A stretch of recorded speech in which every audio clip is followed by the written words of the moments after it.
Hi friends, ఎలా ఉన్నారు? నా ఆఫీస్ కొంచెం రెనోవేషన్లో ఉంది, అందుకనే కొంచెం వీడియో చేయడం కుదరలేదు.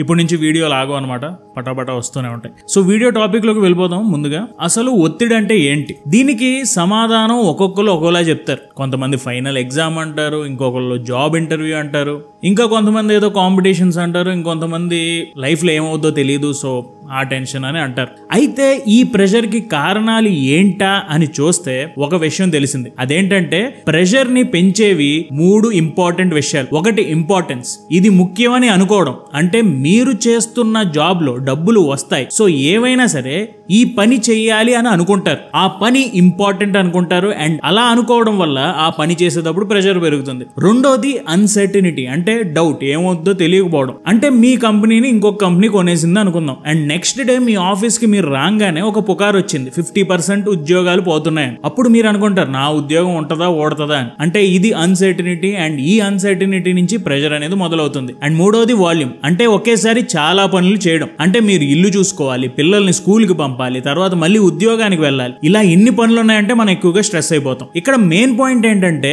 ప్రెషర్ అనేది చాలా ఇంపార్టెంట్, చాలా అన్సర్టెన్, అలాగే చాలా ఎక్కువ, చాలా వాల్యూమ్ ఉన్న పనులు చేయడం వల్ల మనకి వస్తుంది. అందుకే ద పవర్ ఆఫ్ ప్రెషర్ అనే పుస్తకంలో ఏం చెప్తారంటే pressure is equal to importance into uncertainty into volume. అంటే మీరు ఒక పని చేస్తున్నారనుకోండి, ఆ పని చాలా ఇంపార్టెంట్ అయితే మీలో ప్రెషర్ మొదలవుతుంది. అలాగే ఆ పనిలో ఏమవుద్దో తెలియని ఒక అన్సర్టనిటీ ఉంటే మీలో ప్రెషర్ మొదలవుతుంది. అలాగే మీరు ఒక్క రోజులో చాలా ఎక్కువ పనులు చేస్తున్నారు, అంటే ఎక్కువ వాల్యూమ్ లో పనులు చేస్తున్నారు అంటే మీలో ప్రెషర్ మొదలవుతుంది. అలాగే ప్రెషర్ గురించి మాట్లాడుతున్నప్పుడు ఈ ప్రెషర్ అండ్ స్ట్రెస్, ఈ రెండింటి మధ్య తేడా కూడా మనం తెలుసుకోవాలి. చాలా మంది ఈ రెండింటిని ఒకటే అనుకుంటారు, కానీ ఈ రెండింటి మధ్య చాలా పెద్ద తేడా ఉంది. ఉదాహరణకి మీరు ఇండియా క్రికెట్ మ్యాచ్ చూస్తున్నప్పుడు ఇండియా గెలవాలని టెన్షన్ పడుతూ ఉంటే అది స్ట్రెస్. మీరు టీవీ ముందు ఎంత అరిచినా మ్యాచ్ రిజల్ట్ అనేది మారదు. కానీ అదే మ్యాచ్ లో మీరు ఆడుతున్నారనుకోండి, అది ప్రెషర్. మీ పెర్ఫార్మెన్స్ బట్టి గెలుపోవటములు అనేవి ఆధారపడి ఉంటాయి. అంటే బయట నుంచి చూస్తే స్ట్రెస్, మీరే స్వయంగా అది ఆడితే ప్రెషర్. సో మీకు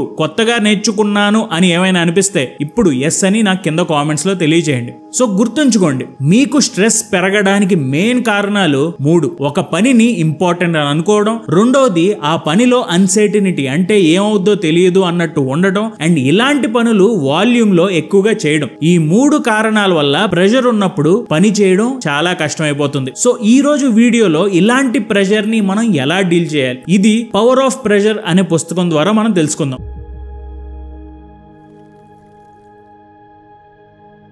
అండ్ ఈ పుస్తకంలో మనం తెలుసుకోవాల్సిన next point, the science of choking under pressure. ఒత్తిడి వల్ల మన శరీరం, మనసు ఎలా రియాక్ట్ అవుతాయి అది తెలుసుకోవాలి. మీ కలల కంపెనీలో ఇంటర్వ్యూకి వెళ్ళారు అనుకోండి, చాలా కాలం ఎదురు చూసి కష్టపడి ప్రిపేర్ అయ్యారు, కానీ ఇంటర్వ్యూ గదిలోకి వెళ్ళగానే మీరు ఫ్రీజ్ అయిపోయారు, మనస్సు మొత్తం బ్లాంక్ అయిపోయింది, ప్రిపేర్ అయిన అన్ని ఆన్సర్స్ మర్చిపోయారు, మీ పెర్ఫార్మెన్స్ బాగోలేదు, మీకు ఉద్యోగం రాలేదు. ఇంటర్వ్యూ తర్వాత లిఫ్ట్ లో ఉన్నప్పుడు మీరు మర్చిపోయిన సమాధానాలను మీరు గుర్తు చేసుకున్నారు. మీరు అనుకుంటారు, అరే ఇప్పుడు బాగానే గుర్తు వస్తుంది, ఇందాక ఇంటర్వ్యూలు ఎందుకు గుర్తు రాలేదని బాధపడతారు. ఇది చాలా మంది ఎక్స్పీరియన్స్ చేసే ఉంటారు. అయితే ప్రెషర్ మన మనస్సు, శరీరం మీద ఎలా పని చేస్తుందో తెలుసుకుంటే భవిష్యత్తులో అలాంటి పరిస్థితుల్లో మనం ఎలా ఉండాలో నేర్చుకోవచ్చు. ఒత్తిడిలో ఉన్నప్పుడు మీ శ్వాస వేగంగా మారిపోతుంది, హార్ట్ రేట్ పెరుగుతుంది, ఎక్కువ రక్తం గుండె వైపు వెళ్లడం వల్ల మీ చేతులు, కాళ్ళు చల్లగా మారిపోతాయి, చెమట పడటం మొదలవుతుంది, భుజాలు, కండరాలు బిగుసిపోవడం లాంటివి జరుగుతాయి. వెంటనే ఇది మన పెర్ఫార్మెన్స్ ని తగ్గించేస్తుంది. ఎక్కువ కాలం ఇలా ఉంటే ఒత్తిడి వల్ల కార్టిజాల్ లెవెల్స్ పెరిగి cholesterol, blood pressure, blood sugar ఇవన్నీ కూడా పెరుగుతాయి. ఇవన్నీ మన ఆయుష్ని తగ్గించేస్తాయి, ఆరోగ్యాన్ని దెబ్బతీస్తాయి. మీ శరీరం ఇలా యాక్టివేట్ అయినప్పుడు మీ దృష్టి కూడా తగ్గిపోతుంది, అంటే మీరు ఫోకస్ చేయలేరు. మన మెదడు మన చుట్టూ ఉన్న శబ్దాలు, దృశ్యాలు, వాసనలు ఇలాంటి వాటిలో ఏది తీసుకోవాలి, ఏది వదిలేయాలో నిర్ణయిస్తుంది. దీన్నే సెన్సరీ గేటింగ్ అని అంటారు. ఇది లేకపోతే ప్రతి చిన్న శబ్దానికి మనం ఇబ్బంది పడతాం. కానీ మన ఒత్తిడిలో ఉన్నప్పుడు ఈ సెన్సరీ గేటింగ్ చాలా టఫ్ గా మారిపోతుంది. దీనివల్ల మనకి టనల్ విజన్ ఏర్పడుతుంది, అంటే దృష్టి ఒకదాని మీదే ఉంటుంది, ఎక్కువగా దేని మీద మనం కాన్సన్ట్రేట్ చేయలేం అండ్ పట్టించుకోం. అంటే మీరు ప్రెషర్ లో ఉన్నప్పుడు మీరు అబ్జర్వ్ చేస్తే ఎవరు ఏం చెప్తున్నా మీకు వినిపించదు, అది అర్థం కాదు, ఒక భయంలో ఉండిపోతారు. ఇదే tunnel vision. So tunnel vision మంచిది కాదు. సెన్సరీ గేటింగ్ వల్ల కొత్త విషయాలు నేర్చుకోవడం, సృజనాత్మకత అంటే క్రియేటివిటీ, ఎదుటి వారిని అర్థం చేసుకోవడం అంటే ఎంపతి, ఇలాంటివి తగ్గిపోతాయి. స్లోగా ఈ టనల్ టనల్ విజన్ మీ నార్మల్ బిహేవియర్ గా మారిపోతుంది. అంటే మీరు ప్రెషర్ రోజు చూసి చూసి పడి ఈ టనల్ విజన్ అనేది చాలా నార్మల్ అయిపోతుంది. ఇది మీ సంతోషాన్ని, మీ సామాజిక సంబంధాల్ని, మానసిక ఆరోగ్యాన్ని దెబ్బతీస్తుంది. సో ప్రెషర్ అనేది చిన్న విషయం కాదు, దాని వల్ల మన ఆరోగ్యం నాశనం అయిపోతుంది. సో ఏం చేయాలి? ప్రెషర్ ని ఎలా హ్యాండిల్ చేయాలి? Don't panic, a guide to handle peak pressure moments. మరి ప్రెషర్ అంత హానికరమైనప్పుడు దాన్ని ఎలా ఎదుర్కోవాలి? ఈ ప్రశ్నకి కొన్ని సొల్యూషన్స్ అయితే ఉన్నాయి. మొదట అసలు మీరు ఏ రకమైన ఒత్తిడిలో ఉన్నారు, ఏ ప్రెషర్ లో ఉన్నారనేది తెలుసుకోవాలి. సాధారణంగా 2 రకాల ప్రెషర్స్ ఉంటాయి. ఒకటి షార్ట్ టర్మ్ ప్రెషర్, రెండోది long term pressure. Short term pressure అంటే ఒకేసారి వచ్చి అలా వెళ్ళిపోద్ది. ఇంటర్వ్యూ ముందు ఏమవుద్దా అనే ఒక ప్రెషర్ మొదలవుతుంది, ఇంటర్వ్యూ అయిపోయిన తర్వాత ఆ ప్రెషర్ అనేది ఉండదు. అలాగే రెండోది లాంగ్ టర్మ్ ప్రెషర్. ఇది ఇంటర్వ్యూ ఉన్నా లేకపోయినా ఉంటుంది. అసలు మన లైఫ్ లో ఏం జరుగుద్ది ఏంటి అనే ఒక ఆలోచన ఎప్పుడు ప్రెషర్ లాగే అలాగే ఉంటుంది. సో ప్రెషర్ అనేది ఇంపార్టెన్స్, అన్సర్టనిటీ అండ్ వాల్యూమ్ ఈ 3 విషయాల వల్ల వస్తుందని మనం ముందలే చెప్పుకున్నాం. పీక్ ప్రెషర్ మూమెంట్ అంటే ఈ షార్ట్ టర్మ్ ప్రెషర్ ని ఎదుర్కోవడానికి ముందుగా మనం తెలుసుకోవాల్సింది అసలు మీరు పని చేసే పనిలో ఎంత ఇంపార్టెన్స్ ఉంది అనేది మీరు తెలుసుకోవాలి. ఇంటర్వ్యూకి వెళ్లి టెన్షన్ పడటం, ఈ పాత ఉదాహరణ మళ్ళీ ఒకసారి గుర్తు చేసుకుందాం. ఆ ప్రెషర్ నుంచి బయటపడటానికి మనం ఏం చేయాలి? ఆ ఇంటర్వ్యూలో బాగా చేస్తే ఉద్యోగం వస్తుందని మనకు తెలుసు, కానీ దాని గురించి ఎక్కువగా ఆలోచిస్తే ఇంకా ప్రెషర్ పెరిగిపోతుంది. కాబట్టి దీనికి రివర్స్ గా ఆలోచించండి. దీని గురించి టెన్షన్ పడటం కంటే కూడా వేరే విషయాల గురించి ఆలోచించడం మొదలు పెట్టండి. మీ జీవితంలో ఇంటర్వ్యూ రిజల్ట్ ఎలా ఉన్నా మారకుండా ఉండే విషయాలు ఏంటి? మీ పార్ట్నర్, మీ పిల్లలు, ఫ్రెండ్స్, ఈ రిలేషన్షిప్ మీ ఇంటర్వ్యూలో ఏమన్నా అయితే మారతాయా, అలాగే ఉంటాయా అని ఒకసారి ఆలోచించండి. ఈ ఇంటర్వ్యూ రాకపోతే మీరు ఆర్థికంగా చితికిపోతారా? ఒకసారి ఆలోచించండి. కొన్నిసార్లు ఇది ఉపయోగపడుతుంది, కానీ కొన్నిసార్లు ఇది ఇంకా ప్రెషర్ ని కూడా పెంచేస్తుంది. అలాంటి టైంలో యాంగ్జైటీ నుంచి బయటపడటానికి మిమ్మల్ని మీరు ఒక సైకాలజిస్ట్ గా చూడాలి. అంటే మీతో మీరే మాట్లాడి మిమ్మల్ని మీరే కామ్ చేసుకోవాలి. ఆ టైంలో మిమ్మల్ని మీరు అడగాల్సిన 3 ప్రశ్నలు ఏంటంటే, మొదట ఏది ముఖ్యమో దాని గురించి ఆలోచించండి. నిజంగా ప్రమాదం ఉందా, మీకు ఉద్యోగం రాకపోతే పెద్ద ప్రమాదం ఏమైనా ఉందా అని మిమ్మల్ని మీరు అడగండి. రెండోది, మీలాంటి పరిస్థితుల్లో ఇంకొకరు గనక ఉంటే వాళ్ళకి మీరు ఎలాంటి టిప్స్ ఇస్తారు, ఎలాంటి సలహాలు ఇస్తారు అనేది అడగండి. అండ్ మీతో మీరు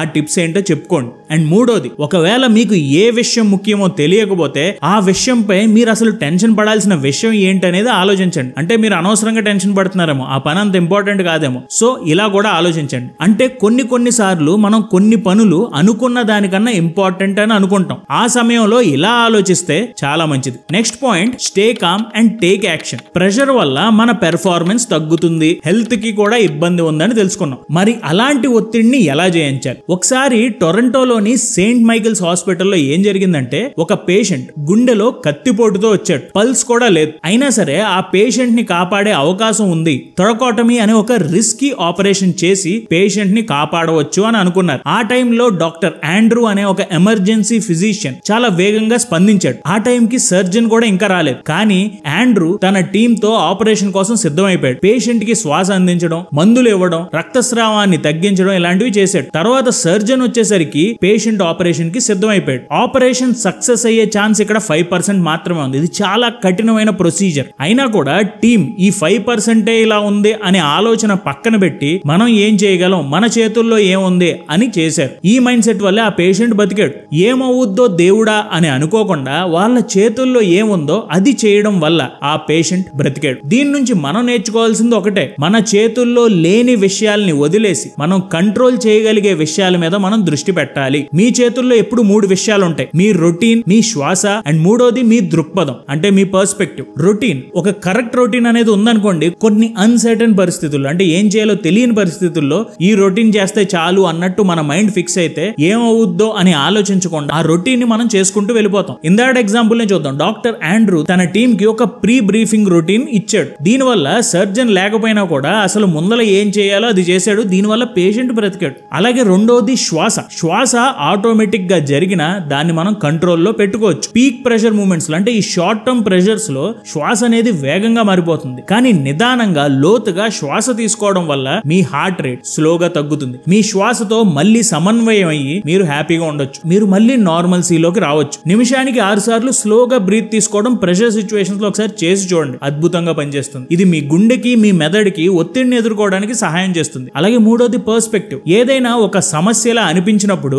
అది మనల్ని ఆపేస్తుంది. కానీ దాని మీద మీ పర్స్పెక్టివ్ పర్స్పెక్టివ్ ని మార్చుకుంటే, అంటే ఈ పని చేయడం వల్ల నాకు ఉపయోగం ఉంది అన్నట్టు మీ పర్స్పెక్టివ్ ని మార్చుకుంటే ఆ పని మీరు చేస్తారు, దాంట్లోని ప్రెషర్ ని తగ్గించుకుంటారు. ఇవన్నీ చేయడం అంత ఈజీ కాదు, ప్రాక్టీస్ తోనే వస్తాయి. సో ఇప్పుడు దాకా మీరేం తెలుసుకున్నారంటే షార్ట్ టర్మ్ ప్రెషర్ లో ఒక పనిలోని ఇంపార్టెన్స్ ఏంటో తెలుసుకుని ఎలా తగ్గించుకోవాలనేది తెలుసుకున్నారు. అలాగే రెండోది అన్సర్టైన్ పరిస్థితుల్లో ఎలా ఆలోచించి ఈ షార్ట్ టర్మ్ ప్రెషర్స్ నుంచి బయటకు రావాలనేది తెలుసుకున్నారు. ఇప్పుడు వాల్యూమ్ అంటే ఎక్కువ పనులు చేసే వాళ్ళు తన ప్రెషర్ లో నుంచి వాళ్ళు ఎలా బయటకు రావచ్చు అనేది తెలుసుకుందాం. The marry condor method for your work load. అందరికీ ప్రెషర్ అనేది కామన్ అయిపోయింది. ఎక్కువగా పని, తక్కువ టైం ఉండటం చాలా మందికి మామూలుగా అనిపించే విషయం అయిపోయింది. దీనికి సొల్యూషన్ ఏంటంటే టైం మేనేజ్మెంట్. అందుకే టైం మేనేజ్మెంట్ లో చాలా ముఖ్యమైనది ఏంటంటే ప్రెషర్ కి కారణం అయ్యే పనిని తగ్గించుకోవడం. ఇది చాలా ముఖ్యం. దీని వల్ల ముఖ్యమైన పనుల మీద మీరు దృష్టి పెట్టగలరు. మీరు పని చేసేటప్పుడు ప్రెషర్ ని తగ్గించుకోవడం ఇల్లు క్లీన్ చేయడంతో సమానం. దీని గురించి మ్యారీ కాండో అనే ఒక ఎక్స్పర్ట్ ఒక సూత్రాన్ని చెప్పారు. ఏ పనైనా చేసే ముందు ఈ పని మీకు సంతోషాన్ని ఇస్తుందా,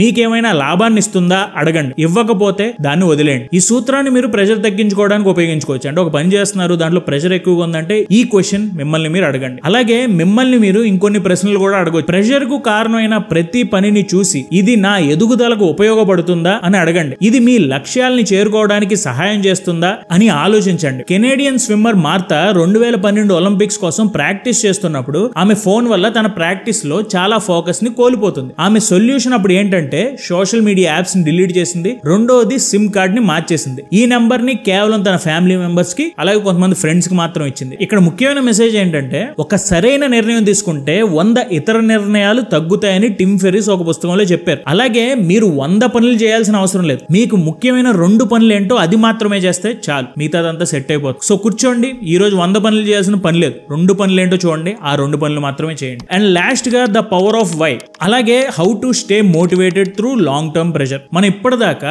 షార్ట్ టర్మ్ ప్రెషర్ ని ఎలా తట్టుకోవాలనేది తెలుసుకున్నాం. ఇప్పుడు లాంగ్ టర్మ్ ప్రెషర్ ని ఎలా తట్టుకోవాలనేది కూడా తెలుసుకుందాం. రిక్ హ్యాన్సన్ కథనే చూడండి. చిన్నతనంలో అతను మంచి అథ్లెట్, కానీ ఒక యాక్సిడెంట్ వల్ల నడుము కింద భాగం పక్షవాతానికి గురైంది. కానీ అయినా కూడా పట్టు వదలకుండా వీల్ చైర్ రేసుల్లో పాల్గొని 19 ఇంటర్నేషనల్ వీల్ చైర్ మ్యారథాన్లలో అలాగే పారాలింపిక్స్ లో 6 మెడల్స్ గెలుచుకున్నాడు. ఆ తర్వాత అతనికి ఒక క్రేజీ ఐడియా వచ్చింది. వీల్ చైర్ లో ప్రపంచం మొత్తం చుట్టేయాలి, వెన్నుముక్క పరిశోధనల కోసం $10 మిలియన్ తను సహాయం చేయాలి, సేకరించాలి అని అనుకున్నాడు. ఇంకా వికలాంగుల సామర్థ్యం గురించి ప్రపంచం మొత్తానికి అవగాహన కలిగించాలి అని అనుకున్నాడు. ఆ యాత్రకి 26 నెలలు పట్టింది. హ్యాన్సన్ 34 దేశాల్లో 24,000 మైళ్ళు ప్రయాణించాడు. చివరికి అది సక్సెస్ అయింది. అతను 10 మిలియన్లు కాదు, అతను $36 మిలియన్ సేకరించాడు. కానీ ఈ ప్రయాణంలో చాలా కష్టాలు ఎదుర్కొన్నాడు. గాయాలు, టెక్నికల్ సమస్యలు, డిప్రెషన్, ఆత్మవిశ్వాసం తగ్గడం, ఇలాంటివి ఎన్నో చూశాడు. ఈ కష్టాలన్నిటిని ఎలా ఎదుర్కొన్నాడు? ఈ ప్రయాణం నేను ఎందుకు మొదలు పెట్టాను, ఇది నాకు ఎందుకు ముఖ్యం అనేది పదే పదే గుర్తు చేసుకున్నాడు. ఒత్తిడి ఒకేసారి కాకుండా చాలా కాలం ఉన్నప్పుడు మిమ్మల్ని మీరు మోటివేటెడ్ గా ఉంచుకోవడం చాలా కష్టం, కానీ అసాధ్యమైతే కాదు. దీనికి ఒక పద్ధతి కావాలి. అదే మీ పనిలో అర్థాన్ని వెతుక్కోవడం. దానికి 3 మార్గాలు ఉన్నాయి. ఎదుగుదల అంటే గ్రోత్, ఇతరులకి సహాయం పడటం అంటే కాంట్రిబ్యూషన్, మూడోది సంబంధాలు, వేరే వాళ్ళతో సంబంధాలు అంటే మంచి కనెక్షన్స్. లాంగ్ టర్మ్ ప్రెషర్ మీకు మీ లక్ష్యాలని చేరుకోవడానికి సహాయపడాలి, అంతేగాని మీకు అడ్డుపడకూడదు. అందుకే మీరు రోజు చేసే పనిలో చిక్కుకుపోయినప్పుడు, ఈ పని చెయ్యాలా వద్దా అని ఒక ప్రెషర్ లో ఉన్నప్పుడు మిమ్మల్ని మీరు ఒక ప్రశ్న అడగండి. ఈ పని వల్ల నేను ఎదుగుతున్నానా? రిక్ హ్యాన్సన్ తన యాత్ర మధ్యలో నిస్సహాయం, కోపం, భయం, డిప్రెషన్ ఇలాంటి భావాలు, ఇలాంటి ఎమోషన్స్ కలిగినప్పుడు తను పడుతున్న ఈ కష్టం వల్ల చాలా మందికి మంచి ఫలితం ఉంటుంది అని అతను అనుకున్నాడు. అతనికి పదే పదే అది చెప్పుకున్నాడు. అలాగే మీరు కూడా మీరు చేసే పనిలో వేరే వాళ్ళకి ఏమైనా సహాయం ఉందా, అలాగే మీకు మీరేమైనా మంచి పని చేసుకుంటున్నారా అనేది అడగండి. మీరు ఇతరులకి సహాయం చేయడం ద్వారా కూడా మీరు సంతృప్తి పొందుతారు అండ్ ఆ పని చేసే ప్రేరణ పొందుతారు. మీరు పడుతున్న ఒత్తిడి వల్ల ఎవరికి ఉపయోగం అని ఆలోచించండి, ఎవరి జీవితాలు బాగుపడతాయి అని ఆలోచించండి. చివరగా ఒత్తిడి వల్ల మీకు దగ్గర వాళ్ళలో సంబంధాలు ఇంకా బలపడతాయా లేదా అనేది కూడా ఆలోచించండి. ఇలా ఆలోచిస్తే లాంగ్ టర్మ్ ప్రెషర్ ను కూడా మీరు తగ్గించుకుని మీరు ముందుకు వెళ్తారు. ఈ విషయాలు మీకు ఒత్తిడిని తగ్గించుకోవడమే కాదు, మీ లక్ష్యాల్ని సాధించడానికి మరింత మోటివేషన్ ఇస్తాయి. మీరు పడుతున్న ఒత్తిడిలో, ప్రెషర్ లో ఏమాత్రం అర్థం కనిపించకపోతే ఆ పని ఎందుకు చేస్తున్నారో ఒకసారి తిరిగి ఆలోచించుకోండి. అంటే మీరు ఆ పని చేయాల్సిన అవసరం లేదని అర్థం. సో ఇలా మనం ఒత్తిడిని ఎదుర్కోవచ్చు. అయితే వీడియోలోని పాయింట్స్ ని క్విక్ గా సమ్మరైజ్ చేసేద్దాం. ముందుగా అసలు difference between stress and pressure ఏంటో తెలుసుకోండి. ముందుగా స్ట్రెస్ కి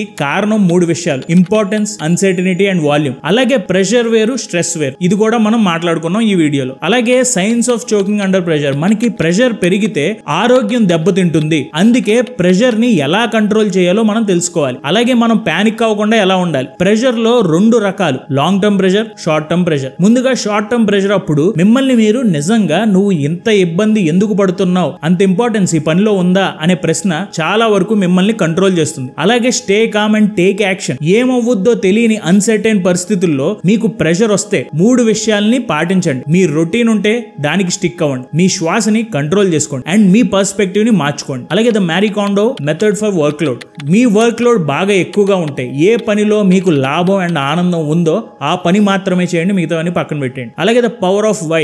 లాంగ్ టర్మ్ ప్రెషర్ లో ఎలా మోటివేటెడ్ గా ఉండాలి, లాంగ్ టర్మ్ ప్రెషర్ ని ఎలా హ్యాండిల్ చేయాలి, మీ పనిలో మీనింగ్ వెతుక్కోవాలి. ఒక పని చేస్తే అందులో ఈ 3 ఉండాలి, కనీసం ఈ 3 ఏదో ఒకటి ఉన్నా కూడా పర్వాలేదు. ఒకటి growth, contribution and connection. So ఒక పనిలో లాంగ్ టర్మ్ ప్రెషర్ ఉంది అనుకోండి, ఆ పని చెయ్యకపోతే ఏంటని అడగండి. ఈ పనిలో లాభం ఉందా, మీకేమైనా ఆనందం ఉందా, వేరే వాళ్ళకి ఏమైనా సహాయపడుతున్నానా, వేరే వాళ్ళతో ఏమైనా సత్సంబంధాలు ఏర్పడతాయా అని అనుకుని ఈ పని చేసేయండి. సో ఇలా మీరు స్లోగా మీరు అనుకున్న పనిలో ప్రెషర్ లేకుండా హ్యాపీగా పని చేసుకోవచ్చు. ఈ వీడియో మీకు ఎలా అనిపించింది అనేది నాకు కింద కామెంట్స్ లో తెలియజేయండి. Thank you so much for watching our videos. జై హింద్.